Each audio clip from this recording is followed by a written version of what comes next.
নওগাঁ নিতপুরে সীমান্তে চোরাচালান বন্ধে সচেতনতা কার্যক্রম শুরু করেছে পুলিশ ও বিজিবি। সে কার্যক্রমের সঙ্গে আছেন সহকর্মী শফিক ছোটন। ছোটন, সীমান্তবাসীকে সচেতন করতে কি কি কার্যক্রম চালানো হবে?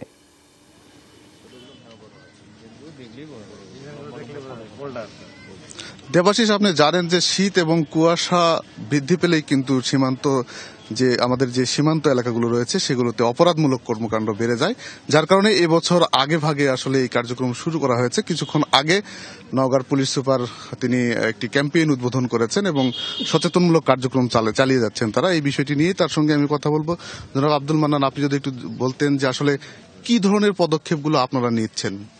ধন্যবাদ আপনাকে। আপনারা জানেন যে আমরা মাননীয় আইজিপি স্যারের নির্দেশে 5টা বেসিক প্রিন্সিপালের উপর কাজ করি। সেই একটা বেসিক প্রিন্সিপাল হলো যে মাদকের উপর জিরো টলারেন্স। এবং যেহেতু নওগাঁ জেলার প্রায় 132 কিলোমিটার জায়গা সীমান্তবর্তী, এবং আমরা প্রতি বছরই দেখি যে যখনই কুয়াশা পড়ে তখন এই মাদকের ট্রান্সফারের একটা প্রবণতা বেড়ে যায়, অ্যাজ ওয়েল অ্যাজ গরু ট্রান্সফারের একটা প্রবণতা বেড়ে যায়।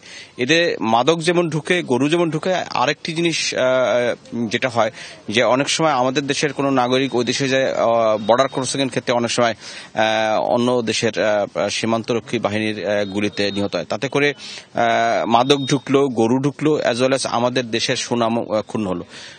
গত বছর এরকম একটি ঘটনা ঘটেছে। এই বছর আমাদের পার্শ্ববর্তী জেলায় এরকম দু একটি ঘটনা ঘটেছে। আমাদের নওগাঁ জেলায় যেহেতু একটি বিশাল সীমান্ত রয়েছে, প্রায় 132 কিলোমিটার এবং 4টি থানাকে ক্রস করছে। সো আমরা এই ধরনের ঘটনা যেন না ঘটে এই জন্য আমরা জনসচেতনামূলক কার্যক্রম করতেছি, এবং অ্যাজ ওয়েল অ্যাজ এর ব্যবসার সাথে যারা জড়িত আমাদের কাছে লিস্ট আছে, আমরা তাদের উপর নজরদারি রেখেছি যেন তারা কোনোভাবে মাদক নিয়ে না ঢুকতে পারে, গরু নিয়ে না ঢুকতে পারে, অ্যাজ ওয়েল অ্যাজ তারা এই ধরনের কার্যক্রমের মাধ্যমে বিদেশের মাটিতে মৃত্যু অবস্থায় পড়ে থেকে দেশের মান সম্মান ক্ষুণ্ণ করতে না পারে।